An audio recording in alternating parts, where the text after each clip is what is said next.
Welcome to another episode of Plastic Surgery Uncensored. I'm your host, Dr. Rady, and boy, do we have an exciting episode for you. That's right, we're going to conclude with the second part of our two-part series with Dr. Barry Eppley, world-renowned plastic surgeon, oral surgeon. We're going to keep a deeper dive in out-of-the-box procedures. These are things that I don't really know much about nor do, and hence I am as excited as you to hear what Barry has to say. We're going to be diving into things like skull reshaping, Adam's apple shavings, calf reductions, testicular enhancements, wraparound jaws, and a whole lot more. It's going to be a fascinating episode. You're going to want to check it out and listen to what Barry has to tell us about these fascinating procedures.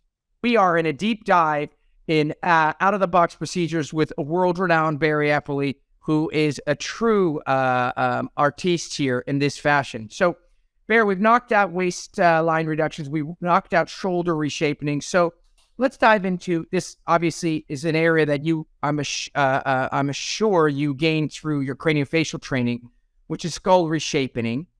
At first, people were like, "What the hell is skull reshaping?" That's right. So you were saying that skull reshaping is divided into either two concepts, either adding or removing, or you look at it by area of the scalp. So let's talk about the 5 areas that you talked about. Okay. Well, let's back up just for a second, because skull reshaping surgery, I think, and I'll long be gone by this point in time, I think in 20 or 30 years will be could be a mainstream procedure because the demand is there. Okay. Interesting. Well, because what has happened, just like transgender surgery, for example, the whole concept of facial feminization and the commonality of that now today comes from the rise and the common occurrence of the transgender patient. But skull reshaping surgery is 90% men. 90%. Right. Why? Bald.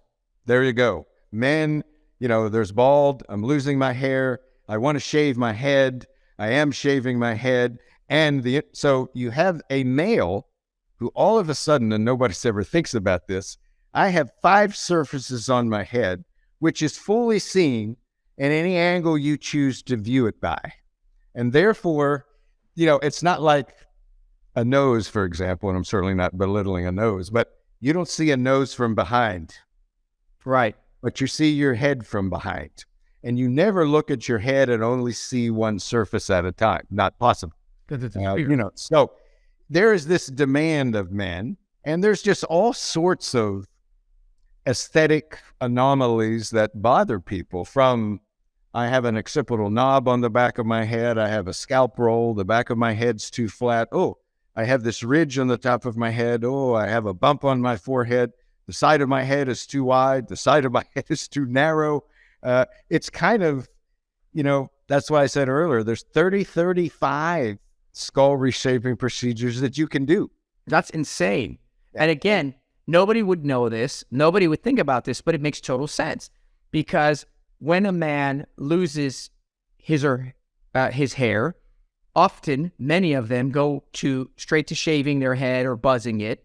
And all of a sudden, the shape of your head, like you look at Michael Jordan, he looks fantastic bald because he's got a nice round, we always say, a nice round, smooth head. But if you got a divot or a dent or a weird sort of flattening area, you're not going to be too excited to be buzzing your hair. And that totally makes sense. So what are the 5 main surfaces, if you will? Well, there's 5 surfaces of the skull: forehead, 2 sides, back, and top. So okay.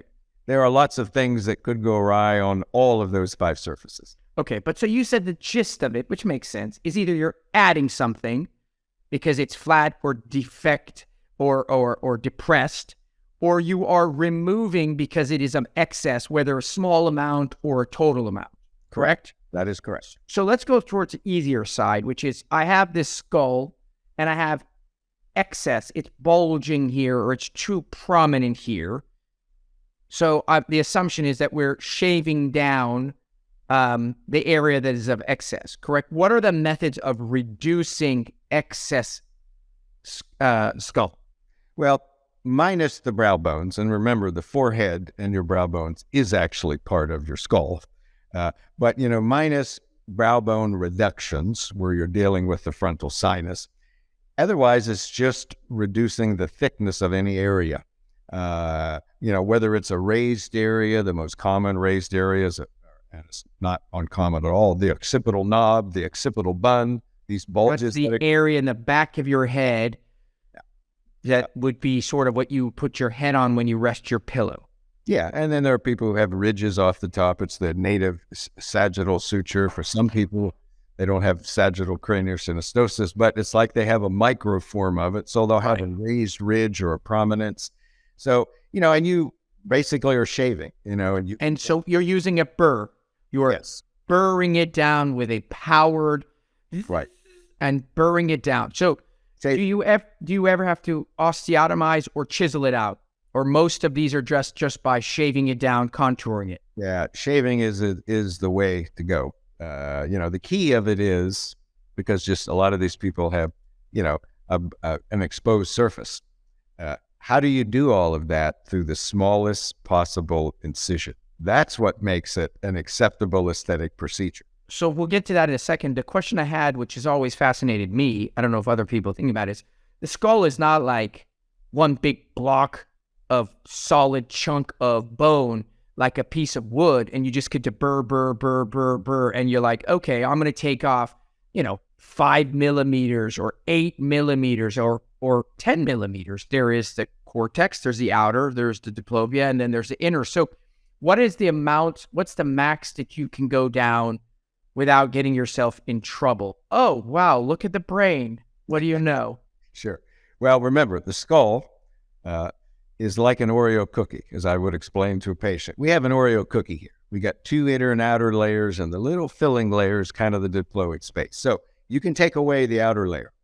But once you get to the diploic space, that is when you're going to have to stop. You still have another layer underneath it, but that's how far you can go. On average, it's 5 to 7 millimeters, but it will vary depending upon where you are. The thickest part of your skull is in the back. You can probably take 7, 8, 9. The thinnest part is right here, which we don't take bone away. That's a muscle removal area.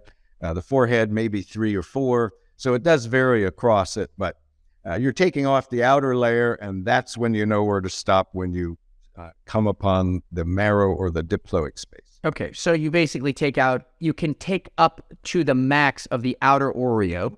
And once you see the inner Oreo, you got to stop no matter whether or not you need more or not, because obviously then I will be staring at brain. All right, so now it comes the fun question is, when you have to add, oh God, there's this huge depression here. Oh, what's this divot? What are we using to add? In the breast, we add silicone implants that are soft. In the chin, we add a solid silicone implant. What are we adding in the skull when we're at it? Yeah, I mean, skull augmentations, you can augment your head more than you can reduce it, with the exception of the sides. But we are using today custom solid silicone skull implants. The days of bone cements are long over. And anyone that's still using bone cements is really back in the 1990s. I don't even understand why anybody wants to use it. You can preoperatively design what you want. It also, putting in a skull implant is identical to every other implant in the body. Doesn't matter what it is, including breast implants, which I often explain to people. Putting a skull implant, when we look at implants, and you know this in the face, but it's the same in the body, it's the same in the skull. The principles are always the same. We make a little incision, through which we make a big pocket, through which the implant is deformable, able to be bent, folded, whatever, that passes through this incision, that once it gets on the inside, it will allow itself to go back and resume its form. And that's how all skull augmentations are done, the far superior way to do it. Right. So, I mean, we've come a long way, and this is something that I think this is where technology comes in immensely, is, when we do standard implants, whether that's the chin or the breast or whatever, they're pre-made in a box and they go. But when you are at the level that you are, you take CAT scans, you send them in, they do 3D imaging, You get exactly what you want for the patient. Oh, wow, this guy's you've shown many examples where they've been traumatic or lost a skull or whatever in an accident. You create exactly the shape you want. You send it in. They create a solid silicone implant like they do for pec implants or buttock implants or what have you. And you skillfully and elegantly place it in there and it fills a space. Yeah. Now, the skillful, elegant part is the incisions, because these people are bald. That's the whole goddamn point. You can get away with, a not so great incision or a large incision in hair-bearing people. So like you were saying, it's all about size, I'm assuming. The smaller, the better, and sort of S shapes and things like that. What do you do how do you get them in? Well, I think, and this is why I think one day down the road, this will be a little bit more common. But see, people that use bone cements, and I see patients all the time who somebody somewhere made an incision, put in a bone cement, and I don't even understand why in 2023 you want to use a technology that was made to replace a full thickness segment of the skull that's missing. And somebody already has a big incision. But to aesthetically make a small incision, make this bone cement, turn it into putty and jam it in the hole and push it around and think you're going to get a good result that's smooth and even, they're not making the leap of faith to, this is onlay, not inlay. Right. You're not replacing bone. You're just placing it on top of it to enhance or change the shape. So let's have a good shape that we want going in, and you can put unbelievably large implants, and there are some people who get 2-stage skull augmentations. This is particularly common amongst women, the other 10%, who my head is small, and women, as you know, a lot of times fluff up their hair back here, and they're often camouflaging a small head, but eventually they may tire of poofing their hair and so forth. And so 2-stage skull augmentation is, again, we're just borrowing from reconstructive surgery.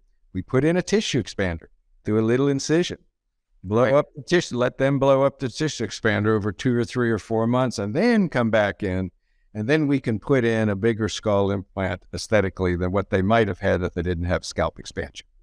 I mean, altogether, such a fascinating area within plastic surgery. And as you said, becoming more and more commonplace, just like many of the transgender facial feminizations. And I do think that you're absolutely right. There'll be a moment or time, whether it's past your time, past my time, where this becomes what we would call routine. So, well, as I often say, plastic surgery pretty much has covered the entire body. The last bastion that hasn't been addressed is head shape concerns. All right. That was an extraordinary first half. I mean, honestly, I didn't even know half the stuff that we talked about. Well, we're going to take a quick break. We're going to then come back and wrap up the second half of this episode with Barry. We're going to be diving in on things like calf reductions, testicular enhancements, and jaw surgery. It's going to be amazing. Definitely going to want to check it out and listen to the second half. We'll be right back. Let's shift gears to a couple of small items that I just want to touch on quickly. We've obviously been chatting for quite some time, but let's first is Adam Apple, right? Adam's apple, right? Transgender. It's a dead giveaway. Oh my God, that's a guy. Oh, that's a young lady. So people are always curious or asking me, what do you do with the Adam's apple when you're doing transgender? Yeah, you made the jaw smaller, you made the nose cuter. What do we do with the Adam's apple? Well, Adam's apple is cartilage. And so literally you are reducing the prominence it's the one time the procedure's properly named, tracheal shave. And in my experience, ironically, even though everybody associates it understandably with the transgender patient, 50% of the tracheal shaves I've ever done are in men. And that's because I see men who have these huge Adam's apples that sticky. They're often thin, but it's just too big. So there are men who get tracheal shaves that probably for most surgeons not as common as in the transgender patient, but in my experience, it's about 50-50. So the tracheal shave that you do, obviously the trachea is a windpipe, and the casing is the cartilage. If you shave too much, you're going to poke a hole in it. You're going to end up in the trachea itself. So again, much like the skull, how much do you know you can shave before you've kind of created a pinhole in it? Well, actually, the it's more not creating a defect or hole in it. It's more destabilizing the two sides of the cartilage. The thyroid cartilage, as they come together, fuse right here. And as you start to shave down where they come together, you will notice, and the vocal cords are attached on the inside. That's where they're attached. But as you start to shave it down, you'll get it. You want to take down as much as you can, but you'll start to see you develop a little mobility between them. And once you kind of reach that point, if you haven't reached your aesthetic reduction beforehand, that's when you stop. So your end point is not necessarily, I've gone too far, I can see inside the trachea, because you will have stopped well before then. Correct. Well, always remember, the basic rule in aesthetic surgery.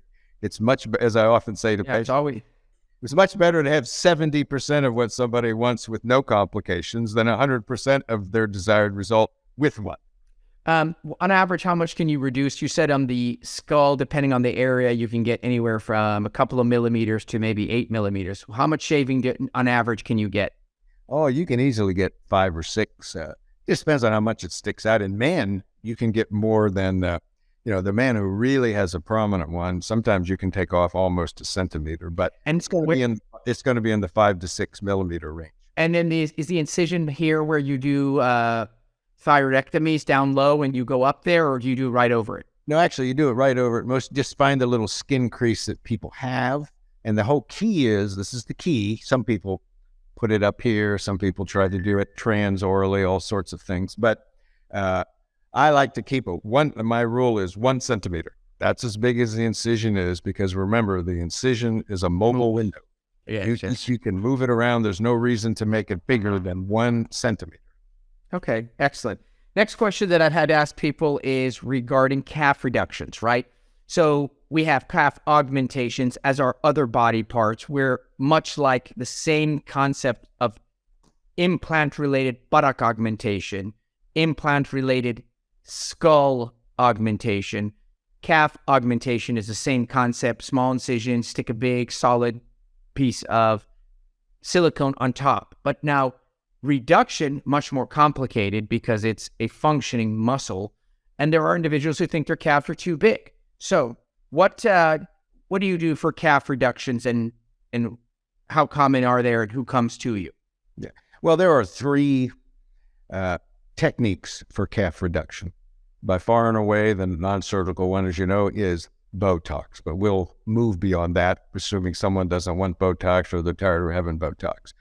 You can either release some of the fibers, which is actually my preferred technique, or you can go in and clip a little branch of the motor nerve. They're both very effective, but through the same incision in the back of the knee, you identify the gastrocnemius, the calf muscle. And if you just take electrocautery and you just start releasing some of those fibers, and as you know, when you detach fibers, ultimately the muscle's going to atrophy. Right. So it's a far more popular procedure, particularly in China, Japan, and Korea, because a lot of females just have bigger calves. Right. It's not quite as popular as double eyelid surgery, but much more common. But obviously here in the United States, people have large calves also. So I just prefer to release the fibers of it and then just let it atrophy. Then deinnervation. What about wedging it out? I thought there were people that were wedging out pieces or slivers of the muscle. Is that not done? I've never heard of it, and I can't imagine that would be a good thing. Yeah, I was going to say, because that doesn't sound too fun. So two final enhancements that I think people do, and one of them sometimes we mention, people are like, what?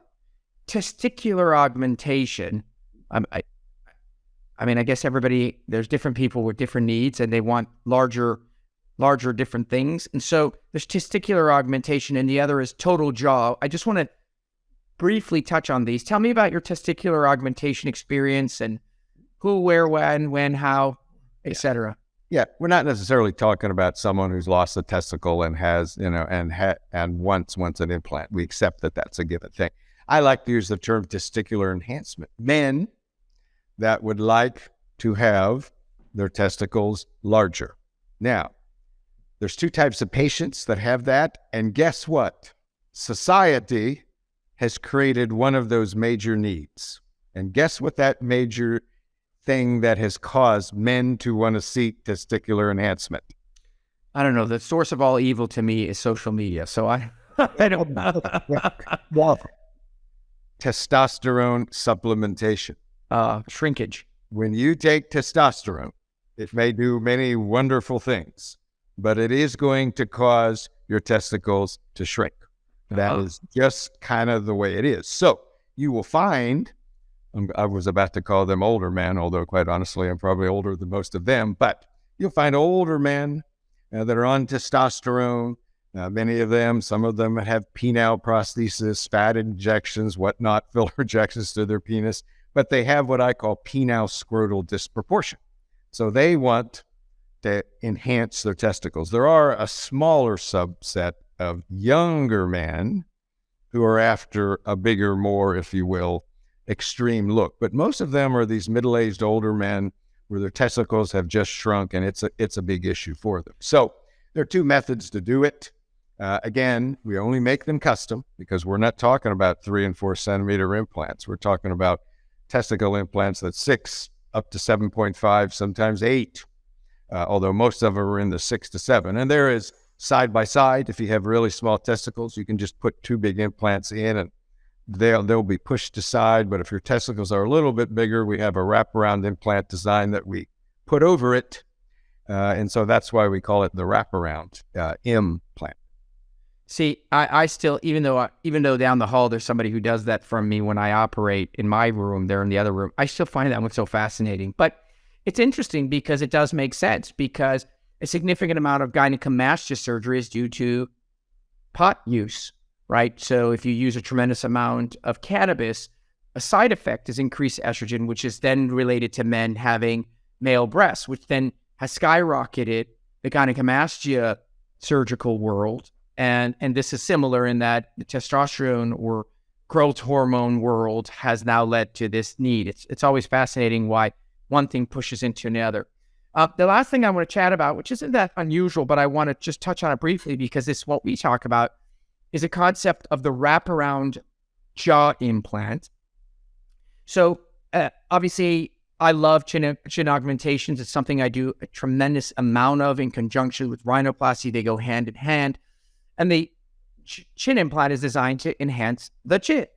It can create the illusion that your jaw is more prominent, but the reality is the jaw is a much larger structure than just the end point of it, which we're enhancing with a chin, which is just one point on a jaw. There are individuals, men, women, whoever, that want a stronger angle. They want all kinds of things. And the new world, which is this CAT scan driven, which is customization, which is I take a scan, I know exactly the shape of my skull, exactly the shape of my mandible, and I'd like to enhance it 5.2 millimeters, then goes to a factory, they make this implant for you. In this instance, the entire jaw literally sits on your jaw, and then you insert it through 3 incisions, 2 in your mouth, 1 underneath your chin, and voila. I mean, you're like, holy shit, you look like a completely different human being. It's so powerful. So I know that you're one of the handful of people that do that. Just give me your 20-second overview on who, where, when, why of total jaw implants. Well, just like the 80s and 90s ushered in, although it wasn't the first, chin augmentation, as we spin ahead 30 years, people are now looking at it in a more comprehensive manner. The chin just makes up 1/3 of your jaw, albeit the projecting anterior point, but there's 2/3 of the jaw, behind it. So I just think people now are looking at more enhancement, and almost 40% of the patients are patients who already have chin implants. They may be satisfied with them. They may not be satisfied with their chin implant, but they look at it and go, I'm ready to graduate. That's the term. Right. I'm going to graduate from my chin up to the total jaw. And of course, maybe social media is responsible and the internet and so forth, but particularly for guys in particular, having a strong lower jaw for particularly a lot of young men is almost the modern day equivalent of breast implants for women. Yeah, I agree 100%. It's fascinating enough, I would say that more than half of my patients who get chin augmentations are women. So the messaging that I always tell patients is, I have magazines in each of my exam rooms, and I'll grab it and I'll cover up 2/3 of the face of a female. I'll be like, you see this mandible of this super attractive female? This mandible is larger than mine. And it turns out that androgenetic or very broad or strong jaws are not limited to men. And that there are many supermodels whose jaws would just trump yours and mine in a split second, Angelina Jolie being just one of many. So, yes, I think that taking many photos now, everyone's a model. Everyone is seeing images of themselves. Jaws are really, really important. Well, I think that wraps up a kick-ass, super comprehensive summary of everything out there that I consider out of the box. And, you guys are lucky because Barry is truly not only an expert, but he's an excellent communicator and educator. So not only does he do cool shit, but he's very good at explaining it. So thanks again for being on the show. Barry, where can people find you? How do they get you? They're going to listen to this and be like, holy shit, I need my rib removed and then thrown into my clavicle. And then I got to shape my butt and take it on my head. Where do we find you? Well, the easiest way is to get right at us. Just go to inquiry, INQURIY, inquiry at eppleyplasticsurgery.com. That's the portal that everybody comes in through. So feel free to send an email, ask questions, send some pictures.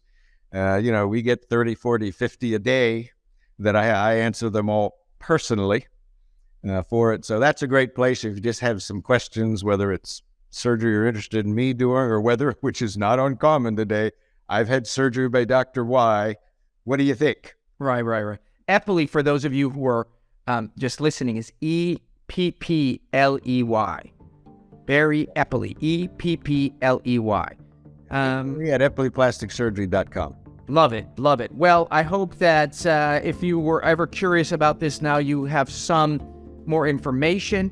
As always, thank you for tuning in our show. Hopefully you found this interesting as always. Till we'll see you guys next week. If you love our show, I ask you only one thing, which is to share it with friends and family and go write something nice. We always appreciate it. All right, Barry, have a wonderful rest of your weekend, and I look forward to seeing you at the next course. All right, take care. All right, guys. Till next week, this is Dr. Raban on Plastic Surgery Uncensored.